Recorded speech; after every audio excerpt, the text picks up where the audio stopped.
Tony RM, kuasa hukum Peggy Setiawan membuat pernyataan mengejutkan jelang sidang pra-peradilan pada 1 Juli 2024 mendatang. Tony RM terus berupaya membuktikan jika Peggy yang berprofesi sebagai kuli bangunan tak terlibat dalam kasus pembunuhan Vina Cirebon.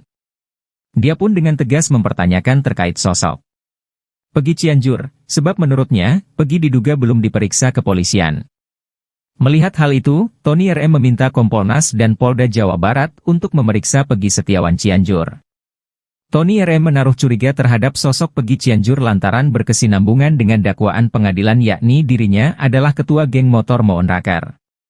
Sebelumnya, diketahui motif pembunuhan Vina dan Eki adalah adanya masalah antar geng yakni Moon Raker dan XTC. Namun terkait hal itu, Peggy mengaku hanya dibonceng, sebab Peggy Cianjur tak memiliki kendaraan roda 2.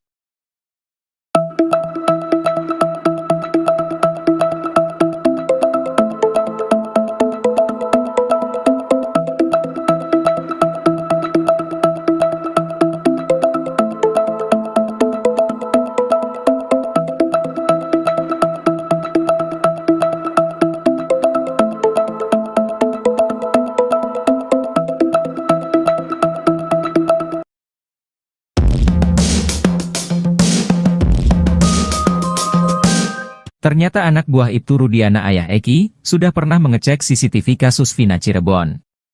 Pengacara Peggy Setiawan curiga isi CCTV kasus Vina Cirebon tak sesuai dengan skenario. CCTV kasus Vina selama ini menjadi pertanyaan publik.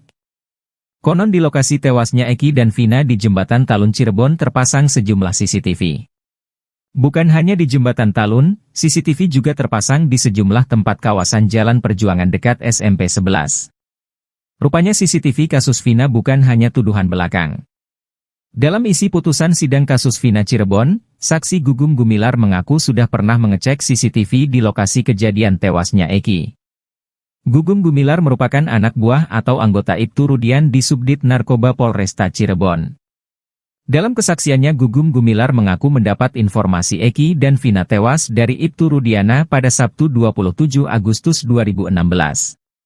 Pada 31 Agustus 2016 Gugum Gumilar ditelepon Ibtu Rudiana untuk membentuk satu tim yang terdiri dari Ibtu Rudiana, Bribka Dodi Irwanto, Brigadir Andi Safrudin, Gugum Gumilar. Tim ini mulai melakukan penyelidikan di sekitar lokasi Eki dan Vina tewas dengan bertemu Dede dan Aep. Pukul 16.30 WIB, Ibtu Rudiana mendapat telepon dari Aep dan Dede yang mengabarkan tentang keberadaan pelaku. Tim tersebut kemudian menangkap Eko, Sudirman, Supriyanto, Hadi, Jaya, Ek, Saka Tatal. Mereka juga melakukan interogasi terhadap pelaku. Gugum Gumilar mengaku sudah mengecek CCTV di lokasi tewasnya Eki dan Vina. Ia sudah mengecek CCTV yang ada di lokasi kejadian namun belum dibuka. Pengacara Peggy Setiawan, Tony RM mempertanyakan mengapa CCTV tersebut tidak dibuka. Tony curiga, dari rentang waktu pukul 10 WIB Ibtu Rudiana menghubungi Aep sampai dihubungi tentang keberadaan pelaku pukul 12 waktu Indonesia Barat. Sampai kemudian membuat laporan berita acara perkara, BAP, pukul 18.30 waktu Indonesia Barat. Ia curiga Ibtu Rudiana sudah menginterogasi para pelaku sebelum membuat laporan BAP. Tony RM juga curiga, setelah interogasi dan terlanjur membuat BAP, Ibtu Rudiana melihat CCTV yang dicek Gugum Gumilar ternyata isinya tak sesuai dengan yang sudah dituangkan dalam BAP. Dia pun mendesak Polri untuk bisa membuka CCTV kasus Vina demi mengembalikan kepercayaan masyarakat. Kalaupun ternyata CCTV itu hilang atau dihapus, karena sudah terlampir dalam putusan sidang kasus Vina, maka pelakunya bisa dikenakan pidana obstruction of justice. Penyidik Polda Jabar ternyata punya 5 nama Peggy di daftar pencarian orang, DPO, kasus Vina Cirebon. Hal itu membuat Peggy Setiawan merasa diperlakukan tak adil. Sebab dari 5 nama Peggy DPO itu, hanya Peggy yang bekerja sebagai kuli yang dijadikan tersangka. Kuasa hukum Peggy Setiawan, Muhtar Effendi meyakini kalau kliennya merupakan korban salah bidik oleh penyidik Polda Jabar. Selain itu, Muhtar Effendi juga menyinggung pernyataan dari Kompolnas yang diwakili oleh Yusuf Warsin. Menurutnya, saat itu Kompolnas mengatakan ada 5 nama Peggy Setiawan yang jadi sasaran penyidik Polda Jabar. Ia pun mempertanyakan kenapa 4 nama Peggy Setiawan lainnya tidak diperlakukan seperti kliennya.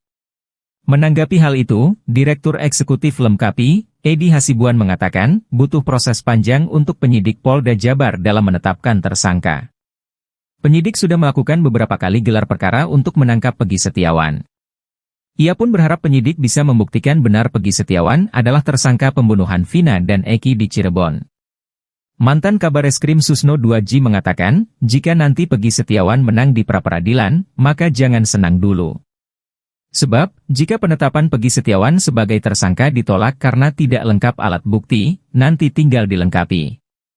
Namun dalam gugatan pra-peradilan juga berisi tuntutan error in persona, yakni keliru orangnya.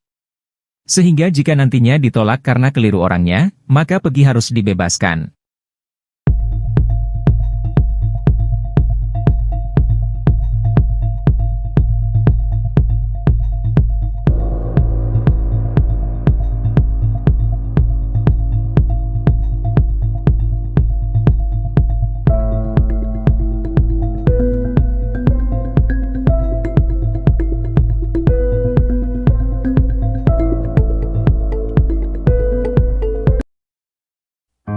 Pengacara terkenal Komarudin Simanjuntak memperkirakan bahwa Polda Jabar bakal mengalahkan Peggy Setiawan dalam sidang pra-peradilan. Hal itu lantaran Polda Jabar memiliki senjata pamungkas. Pra-peradilan tersebut merupakan pembuktian secara formal berdasarkan saksi yang ada.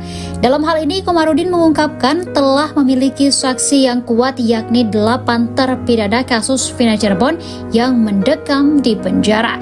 Selain saksi, Polda Jabar juga harus menyiapkan surat bahwa Peggy Setiawan dari SD, SMP, dan SMA di Cirebon. Yang nilai petunjuk tersebut sudah dikantongi Polda Jabar. Komarudin menyampaikan jika berkas Peggy Setiawan telah dinyatakan P21, maka pra-peradilan harus mengacu pada sidang pokok. Sementara itu, peluang Peggy Setiawan bebas dari tahanan justru semakin besar karena Kejaksaan Tinggi Jawa Barat mengembalikan berkas perkaranya ke penyidik Polda Jabar.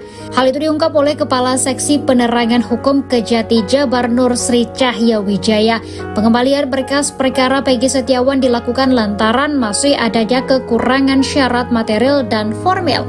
Nur Sri Cahya Wijaya memastikan pemberitahuan berkas belum lengkap atau P18 sudah dilakukan, sedangkan proses pengembaliannya atau P19 akan menyusul. Rencananya berkas itu bakal dikembalikan dalam waktu 7 hari ke depan sesuai dengan ketentuan hukum acara pidana.